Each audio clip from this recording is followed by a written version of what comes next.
The arrests of 3 Jacksonville police detectives last week have now put potentially dozens of criminal cases under review by the state attorney.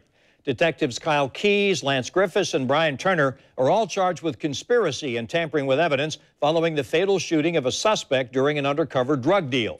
The 3 detectives can be heard on a recording discussing getting rid of cans of beer that were inside their unmarked car. Their conversation came after one of the detectives shot and killed this man, Jerome Allen, who officers say pointed a gun at them, a gun that turned out to be a replica. Channel 4's Chris Parento is joining us live from the Duval County Courthouse. He's been taking a look at how these arrests could affect cases in which these detectives are involved. Chris?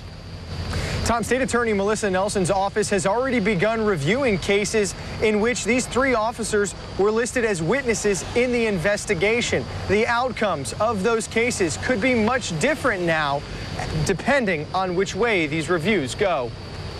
The state attorney's office isn't saying how many cases are now under review, but acknowledged today that some cases where the 3 are listed as witnesses are being reviewed. If one of the officers is involved and it's potentially a case that they were highly involved, evidence is being used, evidence is being controlled by the officers, well, yes, in those cases. Attorney Gene Nichols, who isn't affiliated with the officers' cases, says this review could have many impacts.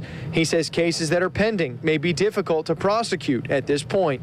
They're not going to be giving depositions. Their lawyers are going to advise them to remain silent because they're under criminal prosecution, and it's going to stall potentially several cases.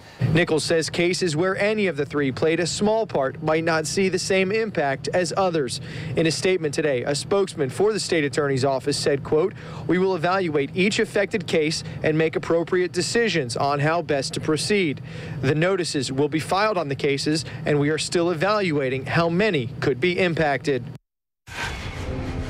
It isn't just pending cases that could be impacted by these reviews. Coming up tonight at 6 o'clock, I'll have a look at how the arrests of these 3 officers could have an impact on reviews of cases that are already closed in which those officers served as witnesses.